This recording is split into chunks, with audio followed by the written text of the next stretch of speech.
Hello and welcome to the Tennessee Informer. Thank you all for joining us tonight. What do I have a show for you tonight?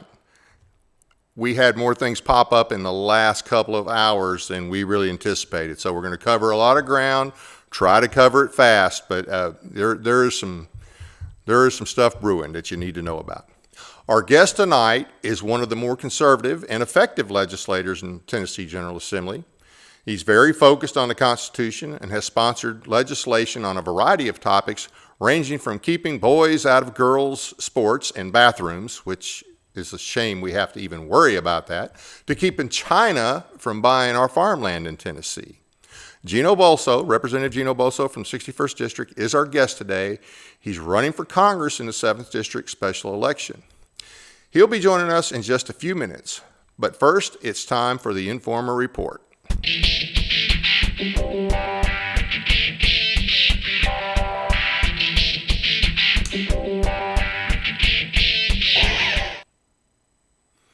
A big win for the TFA and GOA, that's Tennessee Firearms Association and Gun Owners of America, and your right to keep and bear arms in Tennessee.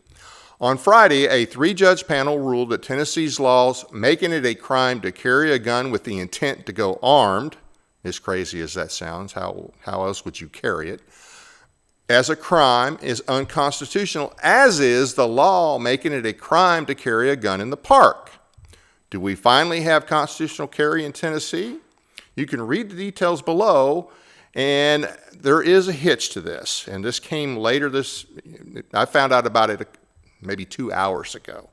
Now, I'm going to cover what we need you to do regardless, and then I'm going to tell you the twist of this story. This thing can be appealed, okay? And we need everybody to call the AG and tell him not to continue to use state tax dollars to undermine the rights of citizens of Tennessee. His number is 615-741-3491. That's 615-741-3491. Tell him not to appeal this decision. It's the Hughes versus Lee case. If upheld, it should give us constitutional carry. Now, unfortunately, we kind of got knifed in the back today, and I'm really surprised where it came from. Representative Chris Todd, who we've had on this show, who I've always thought was one of the better guys up there, he encouraged the AG to file an appeal, stating that apparently he thought that because this was a chancery court and that it only would apply to Gibson County instead of applying to the whole state, which is crazy. He's smarter than that. I mean, I've known Chris for a while. He is smarter than that. So I don't know what he was thinking, but that hurts, okay? That definitely sets us back because I'm sure that was orchestrated by some of the reptiles up there in the legislature. And we do have some. Now, to make it clear, our guest tonight is not a reptile, but some of his colleagues are. Anyway, so it's very important that you call the AG, tell him not to appeal this. Also, go to the Tennessee Firearms Association website. You can get more details, not just on the case, but on this situation. Also, normally, just so you know, that normally in this case, when they pass a judgment, each side has 30 days to appeal or ask for adjustments, but it's usually effective, when the decision is made.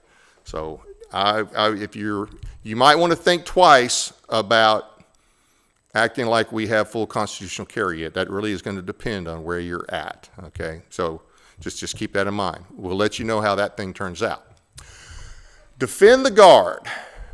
Last session, Representative Rick Eldridge co-sponsored the Defend the Guard bill in the House.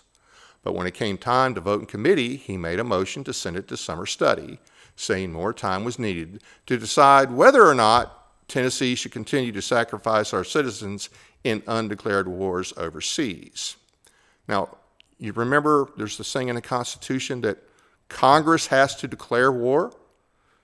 That is the whole point of the Defend the Guard bill, that we don't send our Guard overseas unless war is declared.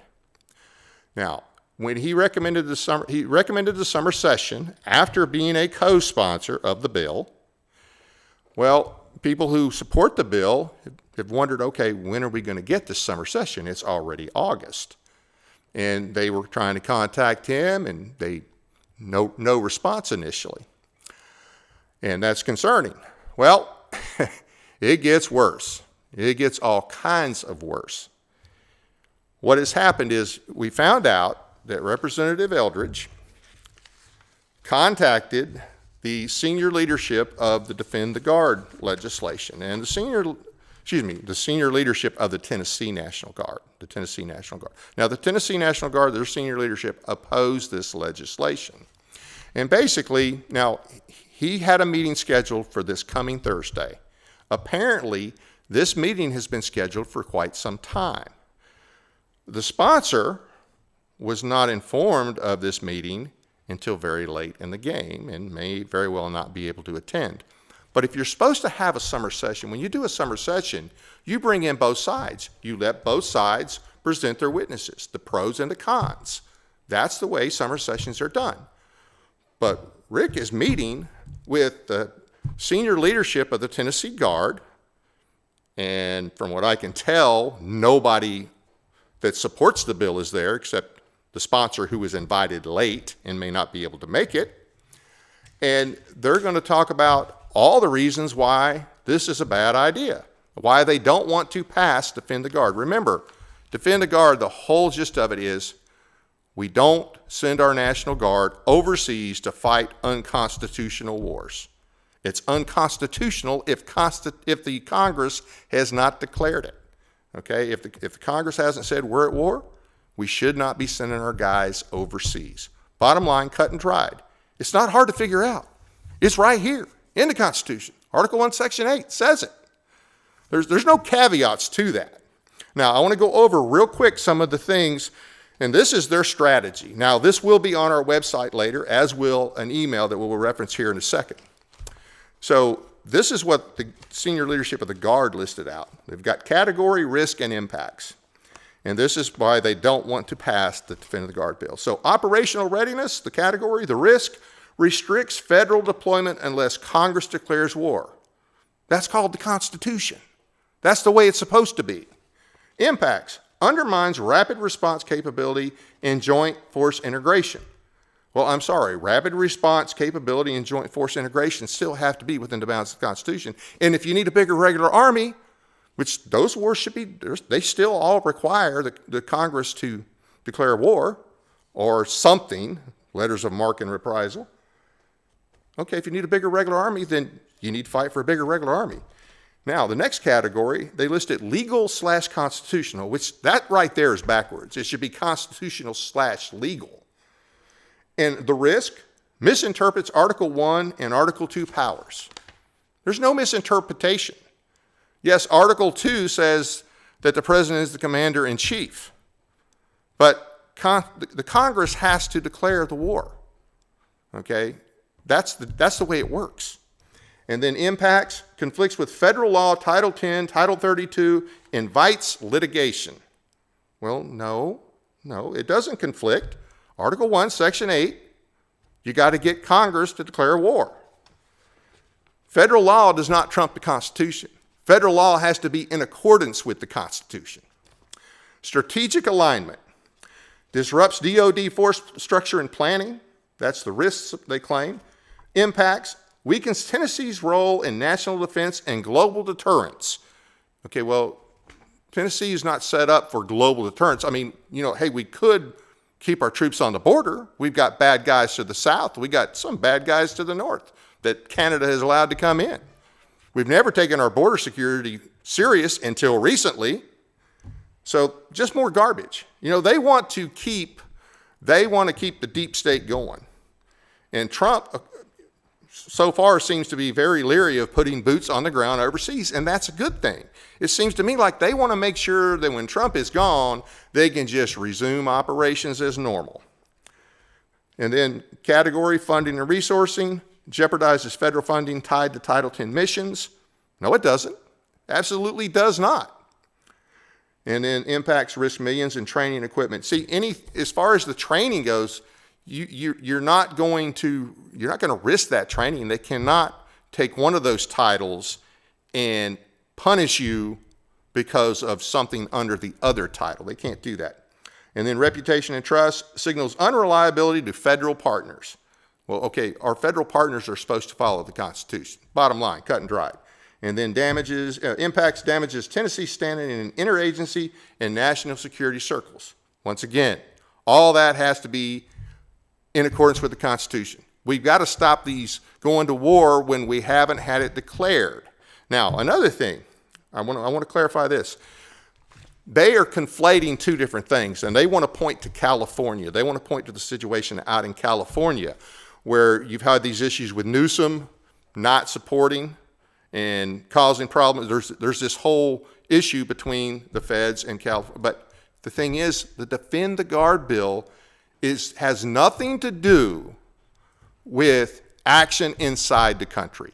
It's all about action outside the country. And the only caveat to that is they're not resisting going outside of the country and training for 2 weeks at a time. Training. They're just saying, look, if you're going to send us into a combat situation outside of the country, Congress has to declare war. So this is pretty low.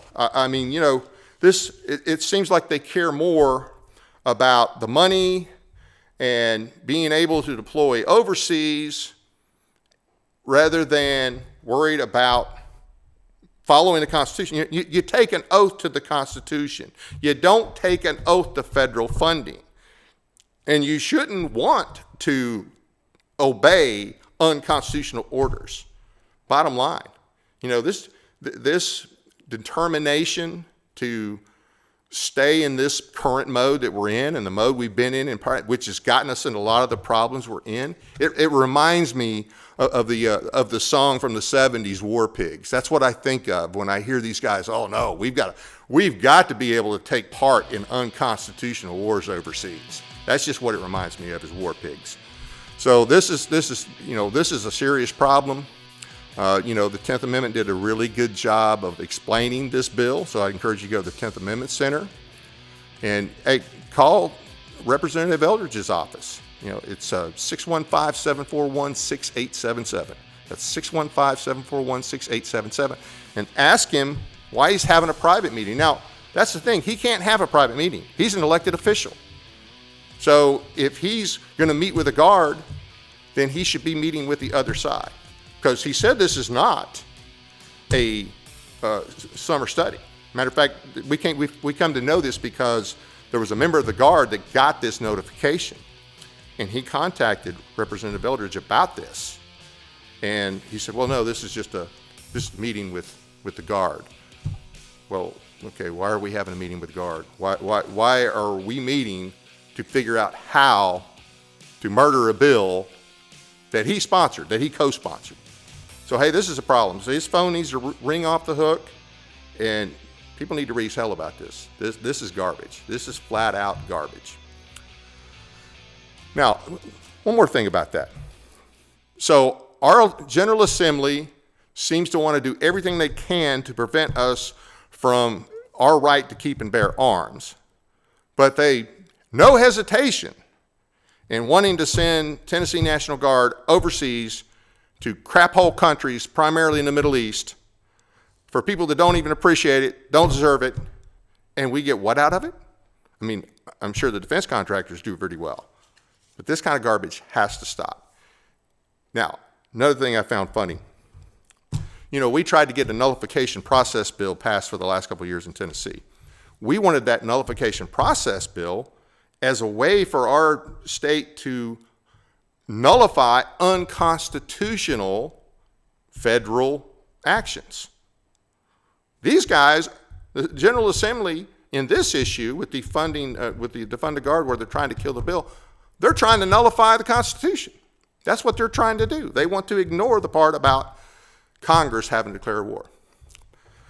And that's all I've got on that. But hey, there will be more. I'm going to get the members, Tennessee member of Defend the Guard, and I want to get the national guy back on. We had him on a few months ago, so you'll be hearing more about this. Now, some other Tennessee news. DHS, Department of Homeland Security, or really I think in a lot of ways historically it's been the Department of Homeland Subversion. They're funding Islamists in Tennessee, according to a published report by the Middle East Forum. The Department of Homeland Security has grants that were awarded to terror-linked and extremist organizations. Today, according to the study, DHS authorized over $25 million between 2013 and 2023 to radical groups, many with documented links to foreign terrorist organizations. The funding was distributed through 3 DHS spending programs, with the majority originating from the Federal Emergency Management Administration, FEMA, our old buddy FEMA. One of those groups was the Islamic Circle of North America, known as ICNA Relief, whose director is, and I'm sure I'll murder this name, Iman Rafiq Mahdi of Knoxville, Tennessee. Yes, good old Tennessee.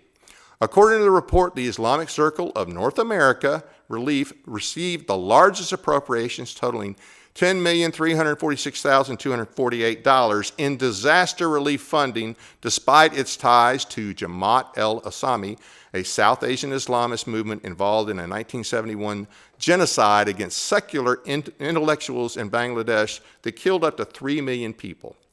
Jamaat al-Islami's militant wing, Hizbul Mujahideen, is a U.S. designated terrorist organization. In addition to that, the Islamic Circle of North America was named as one of the Muslim Brotherhood's like-minded organizations of our friends, one of the like-minded organizations within the Muslim Brotherhood Explanatory Memorandum. That's from 1991, when the FBI recognized that they were a problem. Their plan for conquering North America from the inside, which means it's not going to all be bombs and bullets. They plan to do it politically. Learn more at dailyrollcall.com. Tennessee Home to Islamic Terrorist Organizations Part 1 is the title of that article. Can Trump take Chicago? You know, clearing out D.C. is one thing. That's all federal territory. I mean, he's got a free hand there. And even that, there's some limitations that I understand that he can only do what he's doing for up to 30 days. Then after that, he has to get approval from the Congress. But going to other cities, I know that they're hellholes and they need to be dealt with. But we got to think about this.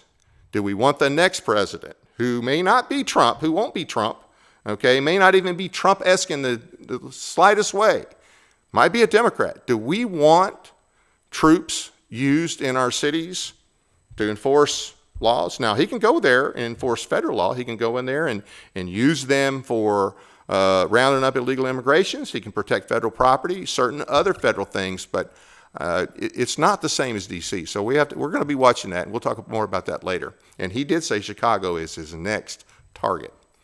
That's the Informer Report for today.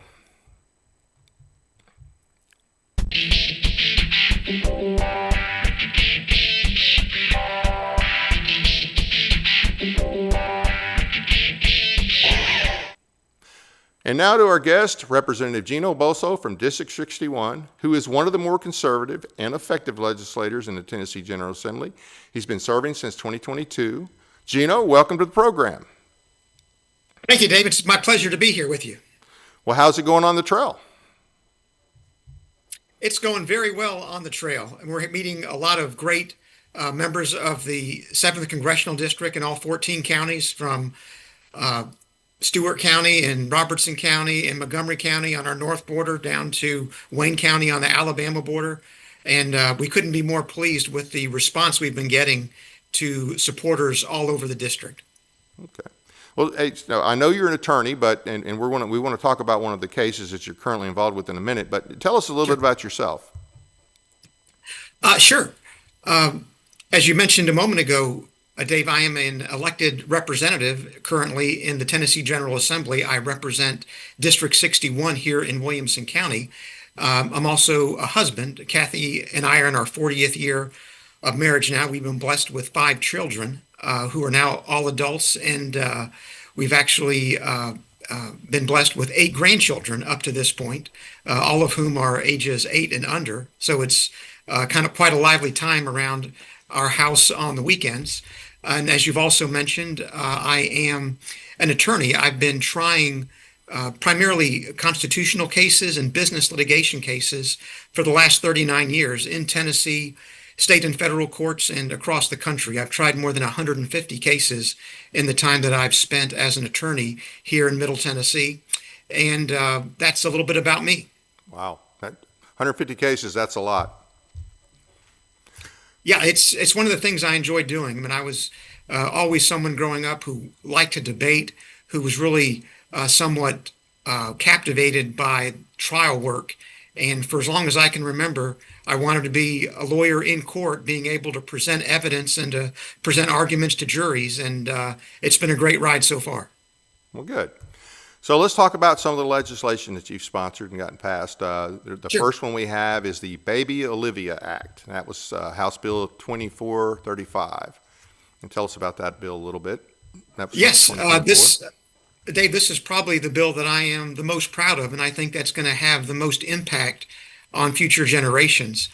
This is a bill that amended our family life curriculum in Tennessee to require that the Meet Baby Olivia video or a similar 3-minute video or computer generated animation that actually demonstrates fetal development from conception through birth.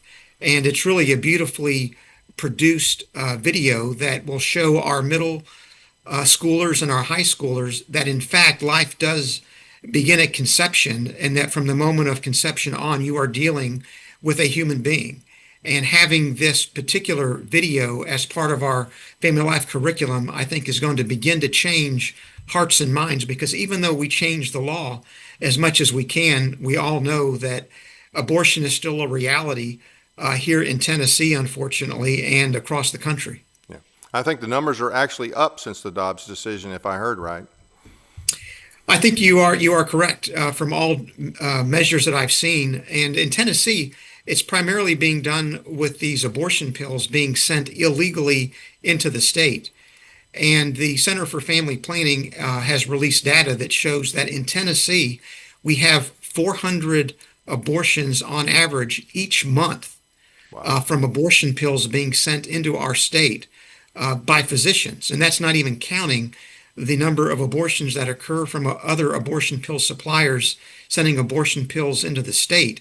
And right now, I've got a bill that it's HB 5. It seeks to stop that practice. And it's already been through the Senate, and it's through all of our House committees except for the final Health Committee. And once it passes that hurdle in January, we're optimistic that's going to be signed into law and is going to be effective at reducing these illegal abortions that are occurring through abortion pills. Well, I hope so. We'll see how that goes. I don't know how the numbers compare in Tennessee prior to the Dobbs decision, but I wonder if they were that high. It's a shame. Yeah, prior to Dobbs, we were looking at, on average, 12 to 13,000 abortions per year in Tennessee. It fluctuated, obviously, from year to year. Now it's certainly, I think, by all measures, it's less than that. But that's only because some abortions are actually being taken care of, unfortunately, in Illinois and other states that people flee to abort an unborn child. Right. And then there's the Lake and Riley Act. This was House Bill 1909 from 2024. Yes, we all know what happened with Lake and Riley, the nursing student who was jogging on the campus of the University of Georgia and was brutally murdered by an illegal immigrant. And what we did with the law here in Tennessee was to make sure that no college or university could prohibit a young lady or any other student or adult on campus from having possession of non-lethal weapons such as mace or pepper spray or a stun gun or other electronic control device, which in some states actually have been banned on college campuses. And the Lake and Riley Act makes it clear that in Tennessee, those types of arms are perfectly legitimate and cannot be proscribed by our colleges and universities. Yeah. Oh, you should always have the right to, self-defense, keep and bear arms. And by the way, I meant to ask you this earlier when I was talking about the situation with the court ruling in favor of the TFA And now we have, we have a legislator who apparently has appealed already to the AG, encouraging him to appeal the decision. Where do you stand on that? What do you think should be done? Are you going to encourage the AG to appeal, or are you going to encourage the AG not to appeal? I don't have any plans to engage with Attorney General's committee about that particular decision, Dave. It's not something that I've read yet. I know it just came out a few days ago, and obviously we've been busy on the campaign trail for all of those days. I can tell you that Chris Todd is regarded by CPAC as the most conservative representative in our House of Representatives. He's very, very much pro-Second Amendment. And he's got a 93, I believe, lifetime score from CPAC, which is higher than everybody else in the House of Representatives. So I would need to study that issue more carefully before I could comment intelligently on it to you. Yeah, well, I mean, I understand he's got a good record. I mean, that's why I was so surprised that this happened, that he was the one who has encouraged the AG to appeal. And so anyway, but I just wanted to give you an opportunity to speak to that. And then you had another bill, no biological boys in girls sports, and that was in 2023. Yes, we've actually had to, unfortunately, draft and pass a couple of these.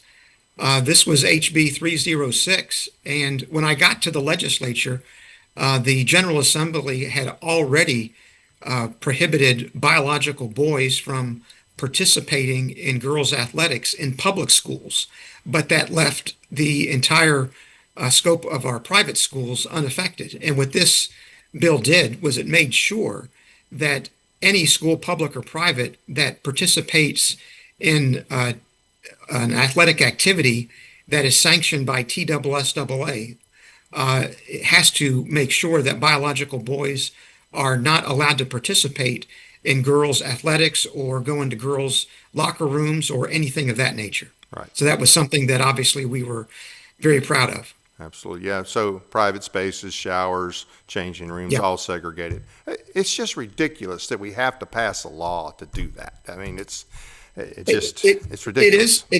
It's doubly ridiculous when even after having passed those laws, the schools and school boards across the state don't comply with them, which has unfortunately happened here in Williamson County. Because I also, in my first year in the General Assembly, worked with Senator Kerry Roberts to construct a bill that defined the term sex as used in the Tennessee Code to refer only to two sexes, man or woman, male or female, boy or girl. And that was unfortunately a law that was violated by one of our middle schools here in Williamson County in May, where we had the unbelievable circumstance where the principal of that school allowed a biological boy who identifies as a girl to participate in the girls only family life curriculum classes, which are Tennessee's version of sex education classes, which caused 13 girls to be so uncomfortable that they obviously refused to participate with a boy sitting there while they were being instructed on the female reproductive system. That was a clear violation of the law, and after the parents were not able to obtain any satisfaction from the school or from the administration or our school board, they came to me to represent them personally, and we have on their behalf filed a case against the principal and the school system to make sure that that never happens again. Well, okay, so the law that was passed, I mean, is there not a way, does the state not have power to punish the people that violate these laws, these principals, teachers, whatever? I mean, and how can a school board say, yeah, we're going to do this, even though the state said no? Because, hey, in Tennessee, the counties and the cities, they are created by the state. It's not like the federal situation where the federal government was created by the states. The counties and cities are created and chartered by the states. I don't understand how they can do these things and get by with it. I understand how teachers can get by with it. I mean, was there any teeth? What teeth were put into the law initially? Well, initially, the teeth that were there are very good. I mean, we do have statutes that allow citizens or parents to bring actions for injunctive relief or declaratory relief where their rights or their children's rights are being violated. And as you point out, I mean, you can have the best substantive law in the world, but the question becomes, how do you enforce it? What is the enforcement mechanism? What is the teeth, to use your term, Dave? And typically, laws are enforced either by public means or by private means. In some cases, you've got the Attorney General's office that's involved in enforcing the laws. In some cases, you have private rights of action. In this particular case, the law did allow a private right of action, which is what we're using to vindicate the parents' rights against the principal that violated the law. Are there no public teeth on this one? Now, there are public teeth as well. I mean, this is something that could have been prosecuted by the Attorney General's office, but for whatever reason, that actually never came to pass. So couldn't the local DAs prosecute? I'm sorry. Couldn't the local DAs prosecute? The local DAs have got jurisdiction in criminal cases. This was not a criminal case, so it's something that would have fallen on the civil side of the Attorney General's jurisdiction, not something the DAs could have been involved with. Okay. But, here's the thing with it. We mandate that people send their kids to school. And then in this case, that we passed a law that says you can't do this, you can't do that. But in order for that to be upheld, you have to take a private action, which means they have to foot the bill, at least initially. I mean, they may get compensated or paid some of it, but to me, it seems like this should be a state deal. You do this, you're done. You're gone. Your license is pulled. And if you have to take over a school, if you have to do something to make it painful for the people allowing this to happen, that's what you do. I mean, it seems to me like making a private right of action is passing the buck to people who may not have the resources to do anything about it. I mean, I think you're undoubtedly correct, Dave, because the first line of defense, of course, is the principal of the school.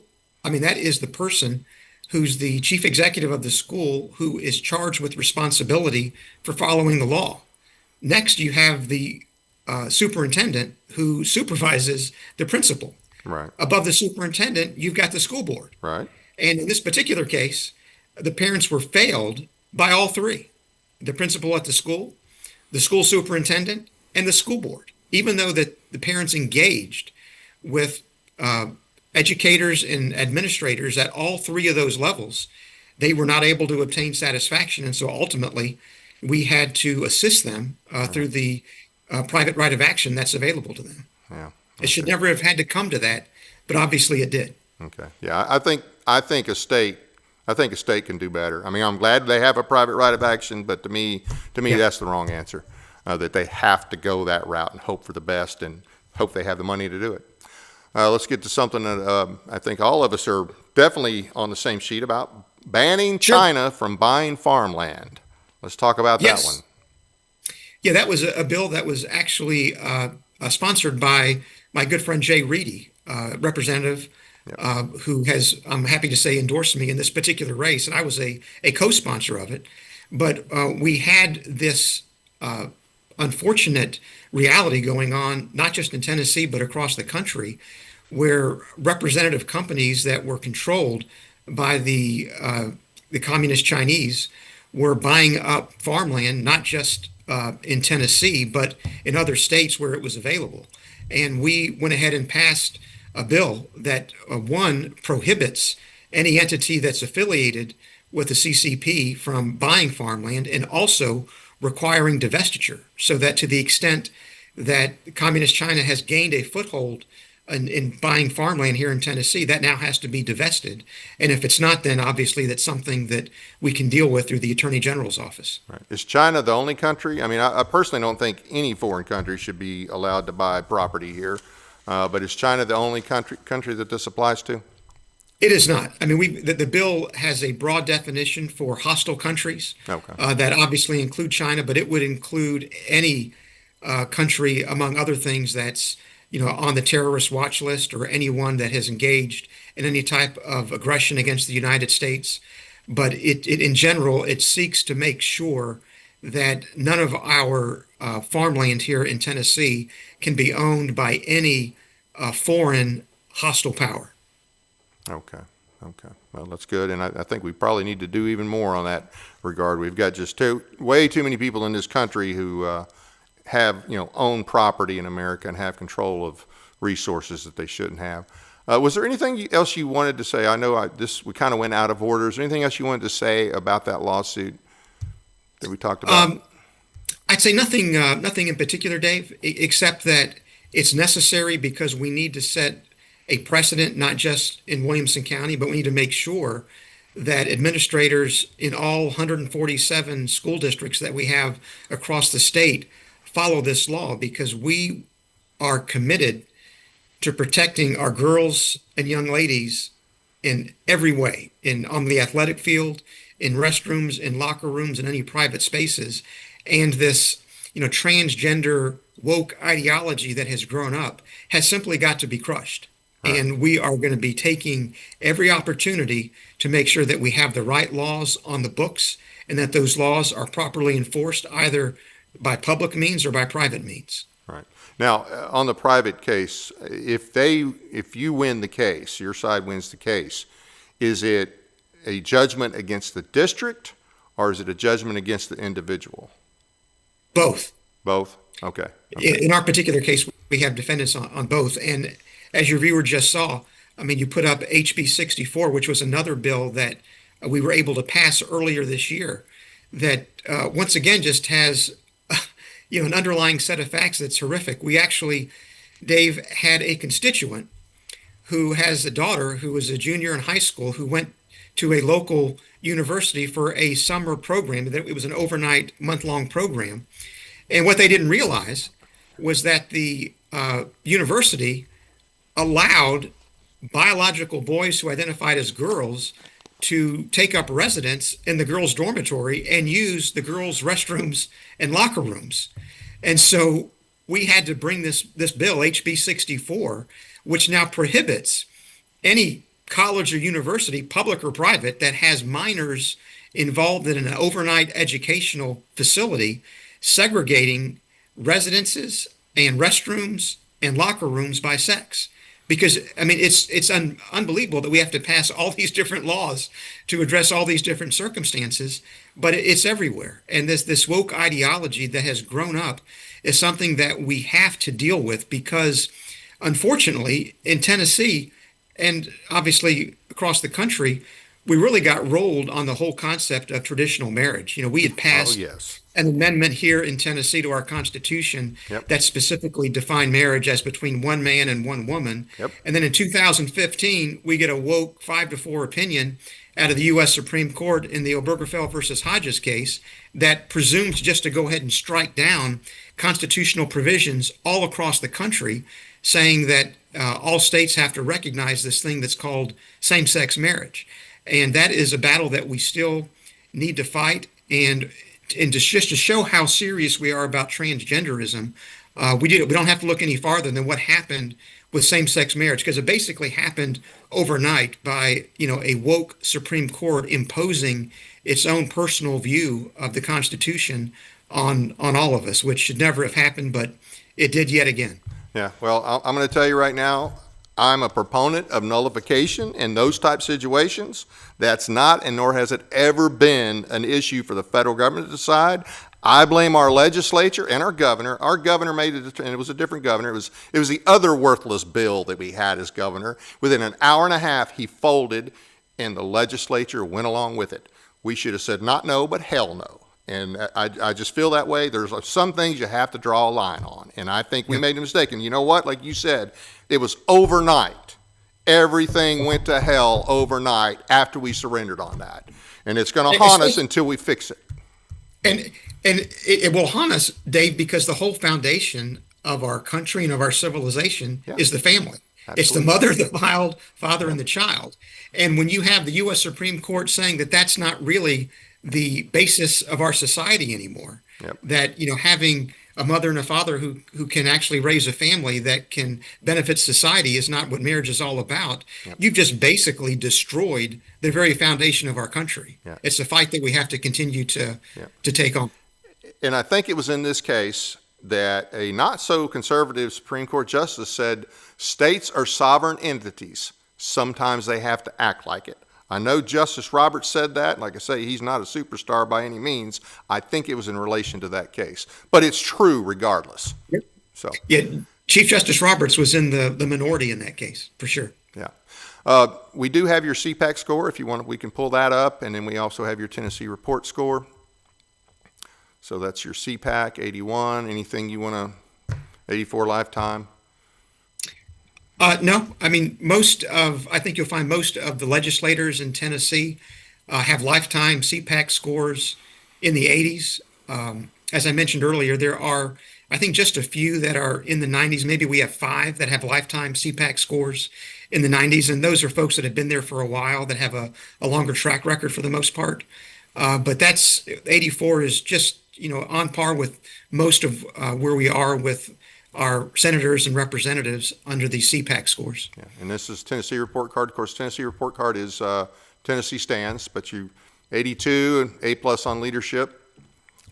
Yeah, and this is probably not quite as indicative because although the scores are similar, this is a much smaller sample of legislation, and it actually takes conservative causes like parental choice and deducts points if you actually support President Trump and his effort to have parental choice across the country. So it's a little bit crazy that you can actually support President Trump and it's something as conservative as parental choice and have points taken away. Yeah. But that's what that particular study did. Well, I'm just going to tell you, parental choice, I believe in parental choice, but I don't think I think the vouchers were a bad idea. I don't think they were in accordance with our state constitution. I'm just going to tell you, I don't agree with it, and I think it's going to be a hard sell in the rural districts. I understand there was some polling out there that said otherwise, but I think that's a problem. And the other thing is, okay, we still have all these failing schools.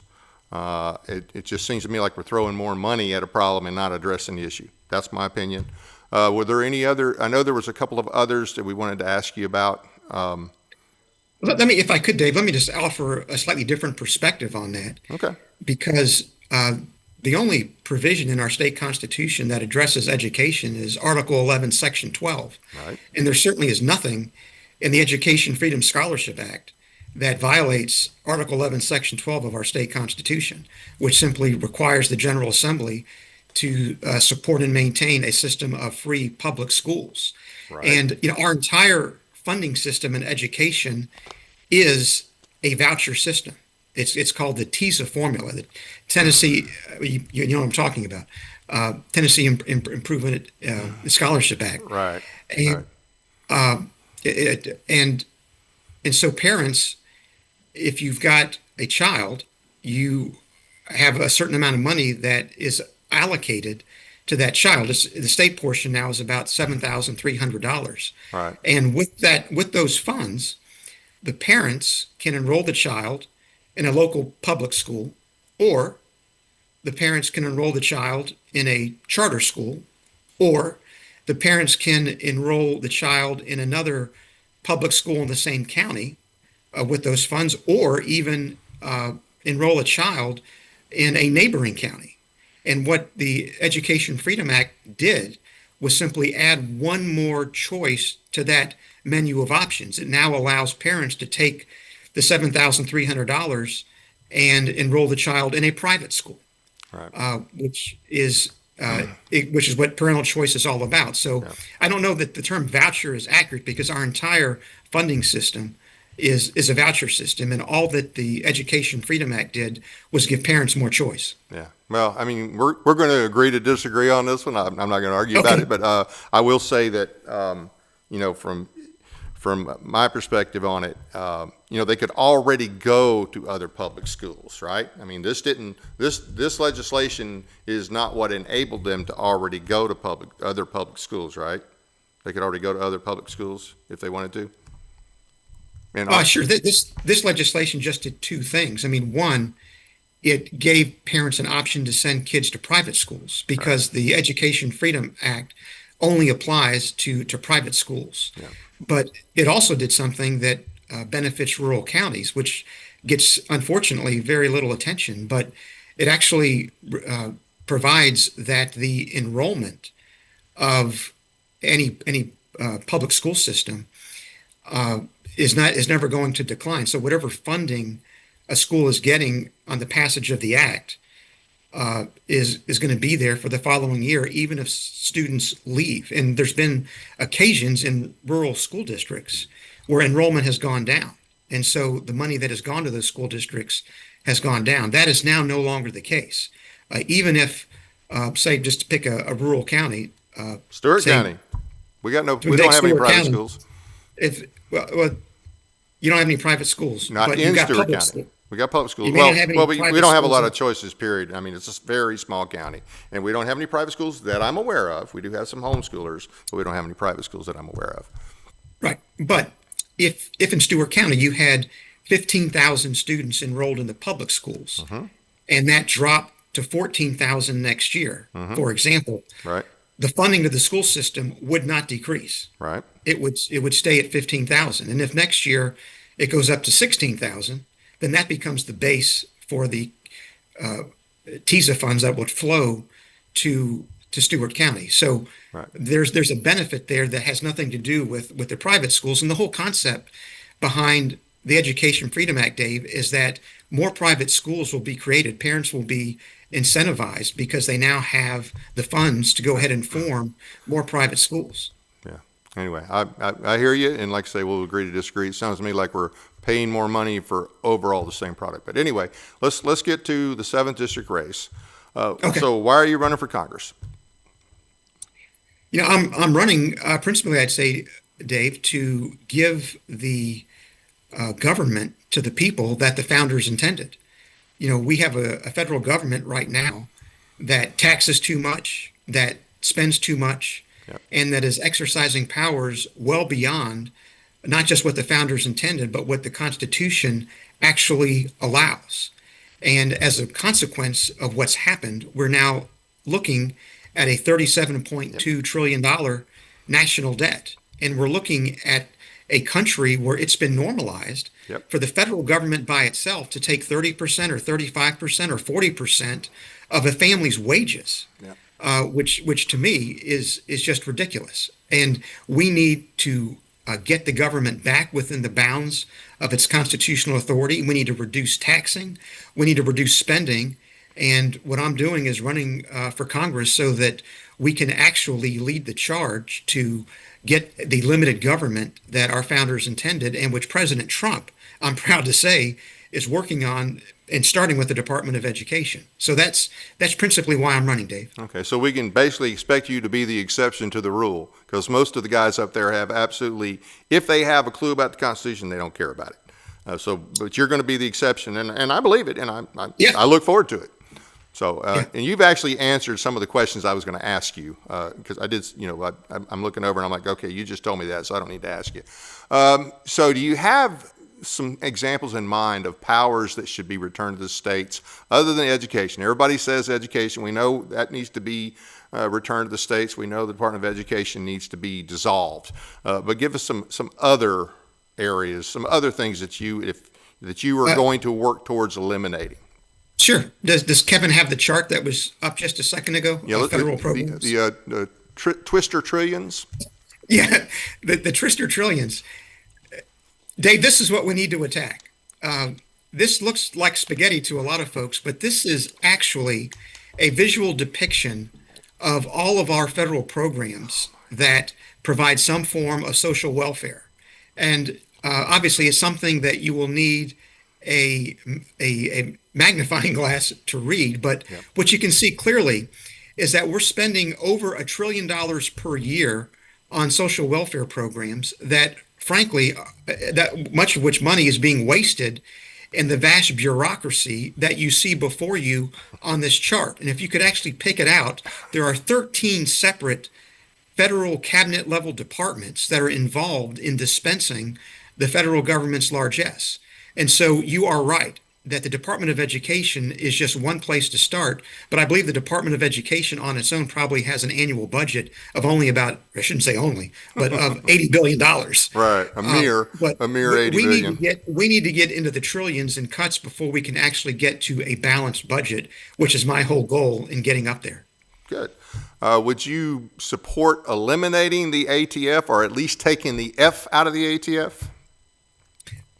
Sure. I mean, obviously, that got started just with the A and the T, with the alcohol and the tobacco, and it was something that was done for revenue purposes under the auspices of the Department of the Treasury. And over time, it's been moved over to the Department of Justice because firearms are involved.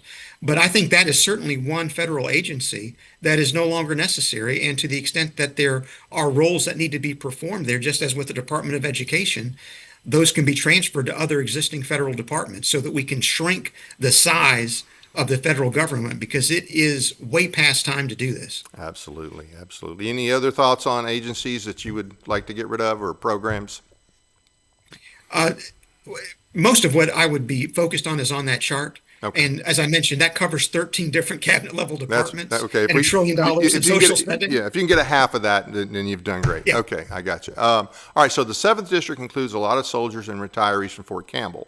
What are your ideas about what we need to do to improve our military capabilities and the welfare of our troops? I say two things, Dave. And the first one we just talked about.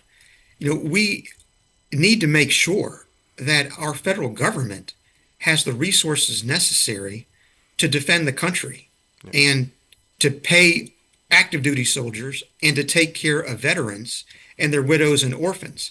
As a student of the Constitution, you know that the Constitution only gives the federal government the right to spend money on three things. And this is Article 1, Section 8, Clause 1. It can only spend money on defense, the debt, and what's called the general welfare, which was a defined term back in the 18th century. You can read James Madison, in particular Federalist number 45, to look at that. Yep. But we are now at a point where 80% of our federal budget is taken up by these entitlement programs and interest on the debt. Interest on the debt this year is going to be right at $1 trillion, which exceeds our entire defense budget of about $850 billion. So to maintain our military readiness, we need to get the size of the federal government under control. We need to get to a balanced budget. We need to make sure that there are funds there to properly defend the country. And you obviously are aware that we have depleted our own supplies of ammunition with the war in the Ukraine. Yep. And so we need to make sure that we are able to defend ourselves, and that's going to be job number one. And second is and also follows is that we need to make sure that our veterans are also properly taken care of. That's one thing that I've been very focused on in the State House. I filed this and passed this bill called the Valor Act, which is increasing the local property tax exemptions that we give to our totally and permanently disabled veterans. And it's been passed in the Senate. It's just waiting to be funded by Governor Lee's next budget. And it has to get through our House Finance, Ways and Means Committee as well. But my secondary goal with regard to veterans in Congress would be to make sure that our veterans, especially those who are disabled, are properly taken care of. Absolutely. It was reported last week the Trump administration was in the process of having the Muslim Brotherhood and CARE, the Council on American Islamic Relations, designated as foreign terrorist organizations. What do you know about these organizations, and are you concerned that we still don't understand the Islamic threat 24 years after 9/11? It certainly is a concern, and once again, it's something that President Trump is on the leading edge of, and I'm going to be delighted to go and support his efforts to label both CARE and the Muslim Brotherhood as foreign terrorist groups, because I think that is entirely what they are. That's the wonderful thing about President Trump. I mean, he sees things as somebody who is not a politician. He sees all the crime in D.C. and says, we're going to do something about this. He sees that we haven't adequately addressed the foreign Islamic threat, and he's doing something about it. So yes, I mean, I'll be by his side, alongside him, supporting him every step of the way. Yeah, and I'm concerned about the threat here too. I mean, it's not just overseas. There's a threat here as well. The domestic threat as well, yes. There is an MOA, Muslims of America compound in Stewart County. I don't know if you knew that or not. What, if anything, do you know about them and their links to foreign entities or terrorist activity? I know that it's there. I've actually seen some discussion about this on your program before, Dave, Yep. which I'm happy to say. But it's something that I'll need to study further to see exactly what links they have to foreign entities and what, if they do have links, can be done to address that. Okay. But certainly the safety and security of residents in Stewart County and across Tennessee is going to be of utmost concern. All righty. Any closing thoughts? Any upcoming events? I mean, I know you got to tell everybody that you're going to be in Stewart County on September 11th at 6 o'clock at our Reagan Day Candidate Forum. But in addition to that, any other upcoming events? Yes, we've got a good number of them. We have an event tomorrow night, Montgomery County and Cheatham County Candidate Forum. I think your viewers would love to pay attention to that and to tune in, because you can really tell a lot about the candidates and the distinguishing characteristics of the candidates at these forums. So I would encourage everyone to visit or to view as many of those forums as possible. Then later this week, we also have a Reagan Day dinner in Robertson County on Thursday night where we're going to be. That's something that many of your viewers might want to attend if they can, because the candidates will be there and will be speaking at that event as well.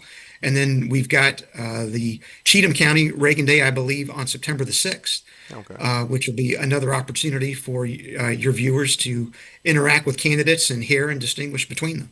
Okay. That's if you don't go to the TFA event on September 6th. If you're not going to the TFA event on September 6th, then go to that event. Well, the TFA event is in the morning in Wilson County, and you can easily get over to Cheatham County by the evening. Okay. Okay, your website is votegino.com, right? Yes, votegino.com. Okay. And any closing thoughts? My only closing thought, Dave, would be that we're talking about limited government. We're talking about the Constitution. And one thing that I think it's important for your viewers to know when they're looking at the bona fides of the candidates is that I think I was the only legislator that actually passed a 10th Amendment bill any time in the last 20 or 30 years, because the whole reason I ran for the State House to begin with was in order to use the 10th Amendment to vindicate the rights of states whose powers, unfortunately, are being abrogated by the federal government. And I'm proud to say that, my very first bill that I filed and that we passed into law that Governor Lee signed was a bill that gave the Tennessee General Assembly, acting through the Speaker of the House and the Speaker of the Senate, to file a case directly with the original jurisdiction of the Supreme Court, which you know to be Article 3, Section 2 of the Supreme Court, to vindicate Tennessee's rights to get the government to balance the federal budget. Because, we do need to get a balanced budget amendment if we can, but the 10th Amendment itself was the original balanced budget amendment, because it made sure that it was the states that had the powers that were reserved, that were not specifically delegated to the United States. And it's been the violation of that 10th Amendment that in part has caused the exponential growth in spending and scope and size of the federal government that we've seen over the last 100 years. Yeah, that and the violation of Article 1, Section 8. But I love that you brought up the 10th Amendment, because to me, that's the amendment that should remove all doubt. But it hasn't. So we got to work on that. But thank you for passing that. Hey, thank you for being with us and for what you do. Good luck on the trail. I look forward to actually meeting you September 11th at 6 o'clock in Stewart County. I want to thank the audience for taking the time to watch our program tonight. Please be sure to hit the like and subscribe buttons, as well as the notification bell, so you never miss an episode. We appreciate your support. Thanks again to Jonathan and Mary for their financial support for the month of July and August. We really appreciate it. It doesn't cost anything to subscribe, so please subscribe and listen and share it with your friends. Check out our audio podcast on iHeartRadio, Spotify, and other platforms as well. Sign up for our weekly newsletter at our website, teeninformer.com. Find and follow us on Facebook and X. Look for Dave's Raves, which are 2-minute audio commentaries on current events. We're making some changes to that, and some will be written and posted on the site. On August 28th, Williamson and Maury County GOP are getting together for a mix and mingle with special guest Clean Comic Brad Stein. There will also be a surprise special guest. This includes a spaghetti dinner. This is from 6 to 8 at the UAW Hall, 125 Stephen P. Yakich Parkway, Spring Hill, Tennessee. Go to Maury TNGOP for tickets. The Tennessee Fire Association will have its yearly fundraiser Saturday, September 6th, beginning at 9 a.m. at the Bureau Expo Center / the James E. Ward Agricultural Center, 945 East Batter Parkway, Lebanon, Tennessee. Guest speaker is General Michael Flynn. Representative Rose will be there as well. There's going to be vendors galore, an auction, plus lunch. There's been an addition to the lineup. Brett Rogers, author of the book The Goal is to Win, will be there and give a special 1-hour training from 9:30 to 10:30 on effective campaigning. This is the best political training I've ever had. I mean, it's excellent, and I've had some pretty good training. So if you're not independently wealthy and you want to run for office, this is the guy to talk to. Take advantage of this opportunity. Tickets for the TFA event are $100, tables of $6 or $7.50, but you are also going to be closer to the stage. If you wait till the day of, you might be out of luck. Go to tfalac.org for tickets. Get yours now. Like I said, the keynote speaker is General Michael Flynn. This coming Thursday, we have attorney for the Defend Arlington Project, Kirk Lyons, here to fill us in on the latest developments on the Reconciliation Monument and some possible shenanigans in the upcoming NDAA, which is the National Defense Authorization Act. So he'll let us know what to look out for. Next Monday night, September 1st, we will have Stuart Parks of J6 fame and also a candidate in the 7th District special election. We'll talk with him about his experiences in prison and why he's running. Hope you'll join us then. That's it for now. Good night from Paris, Tennessee, that is.